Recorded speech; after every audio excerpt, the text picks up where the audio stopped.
What is happening in Texas? It's been nearly 2 weeks since the primary set up a runoff between these two men for the Republican nomination for Senate. One of those men is the incumbent Republican Senator John Cornyn, heads to a runoff against the Attorney General Ken Paxton. That runoff is supposed to be in June. But as soon as this primary happened 2 weeks ago, President Trump said he was going to endorse in the race. That has set up waves of speculation. Is he going to endorse Senator John Cornyn, who is seen by some as having a better chance to beat the Democrat James Tallarico? Again, this was 2 weeks ago and nothing's happened. So why?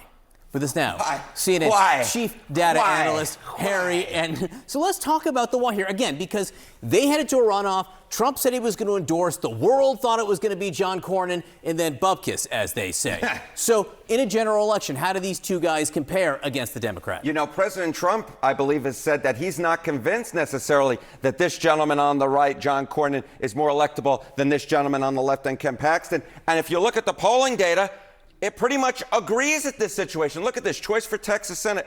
Tallarico, the Democrat, versus the GOP.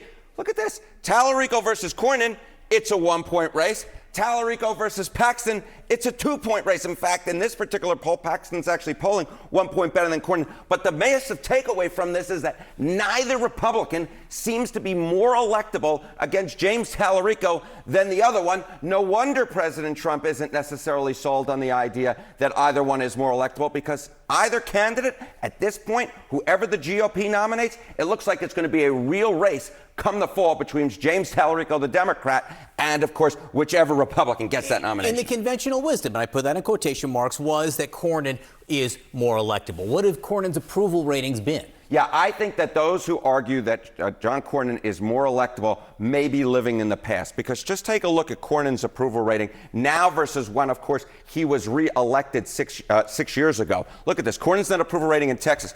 In October of 2020, according to the Texas Politics Project, he was about at even, 0 points. There were some polls that even had him higher than that. Look at where he is now. Way down there at minus 13 points. John Cornyn's boat has taken on a whole heck of a lot of water, and that is a big reason why he is not running away against James Tallarico, because what you're essentially seeing here is that, in fact, you see that he is way underwater. How about with specific groups, subgroups? Yeah, what about specific subgroups? I mean, just take a look here. Cornyn's net approval rating in Texas, now versus October of 2020. Among Republicans, he's got a massive problem. Look at that, dropping by 29 points. But it's not just about the fact that the base has been running away from him. It's also among independents. Look at that, down by double digits as well. So what you see is John Cornyn has big problems, not just on the right, but the center electorate as well. And that is a big reason why, if he gets the nomination, it's going to be a fairly close race. And this is a really interesting look at the prediction markets, how the prediction markets have looked at John Cornyn really over the last month. Yeah, okay.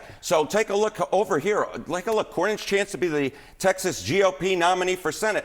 On March 3rd, he was just at 23%. Then the primary happens, right? And then there's this whole idea, these reports that, hey, maybe President Trump's going to endorse Cornyn. Look at that. Through the roof, 85%. But now, as Trump is sat on the sidelines, look at that, back down to 60%, basically a jump ball. That's how much Donald Trump's endorsement would matter in this runoff. He goes to Cornyn, Cornyn's most likely going to win. He goes to Paxton, Paxton's most likely going to win. President Trump, the ball is in your court. Despite Trump's demands to gut the filibuster, Senate Majority Leader John Thune and other top Republicans have rejected those calls.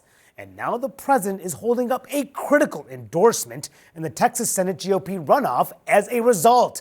Some Republicans, including Tom Tillis, are sounding off.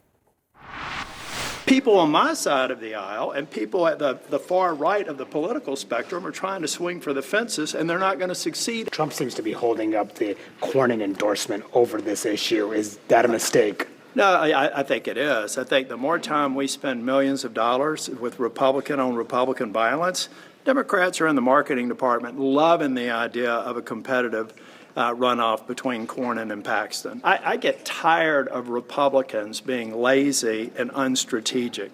All right, my panel is back. What do you make of this fight? Because Trump is ginning up this fight against his own party in a lot of ways, and a lot of these conservatives are going after the Senate Majority Leader as well. There's a bunch of social media posts from them going after John Thune, and he's saying, we don't have the votes, but Trump doesn't seem to listen. Yeah, I think Trump thinks he can use the fact that Cornyn really wants his endorsement, the fact that Senate Republicans really want Trump to endorse Cornyn to push them to passing this legislation that is a top priority for him. But they're not listening to him. They're not, because again, it's the conflict. Right. Senate Republicans understand they want Trump on their side because they need him to win primaries.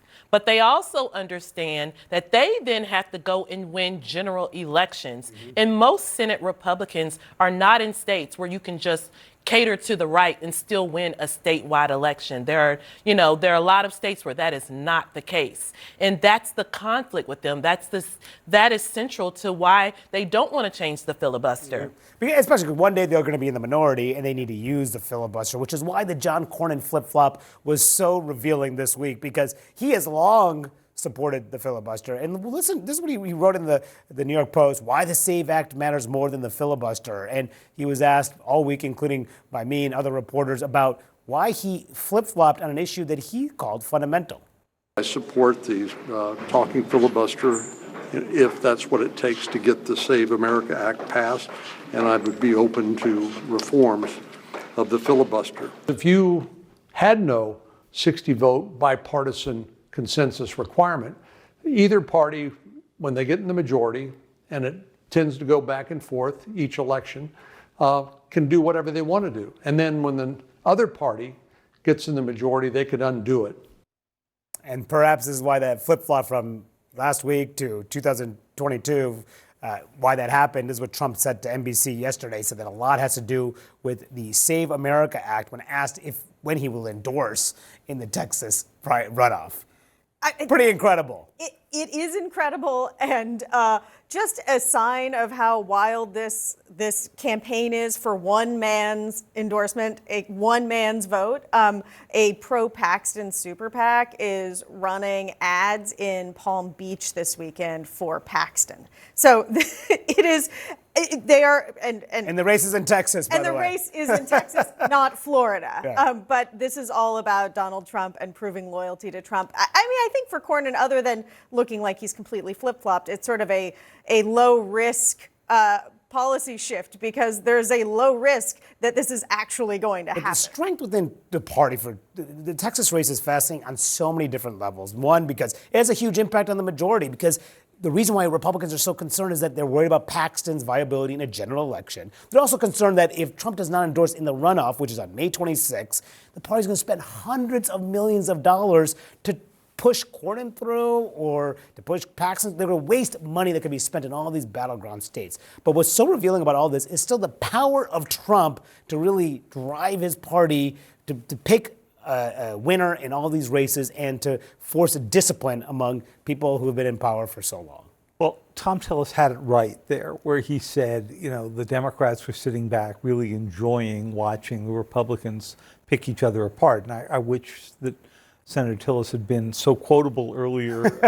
Suddenly, when the retirement is coming, it's amazing how it loosens lips in the U.S. Senate. But there is a more serious undercurrent to this. Let's assume for a minute that this bill is going to fail, because I don't see any way in which it gets through. That may also fuel the administration's effort, if it decides to make one, to make the case that elements of the 2026 election have been fixed when there are individual states or individual districts where they don't like the outcome, and they're going to claim that there was, voting by illegal immigrants, non-citizens, and so forth. And so I think you're seeing both a plan A and a plan B. Yeah, no question. And we're already seeing these efforts by the administration to sow doubt into the election results. We'll see what happens in November.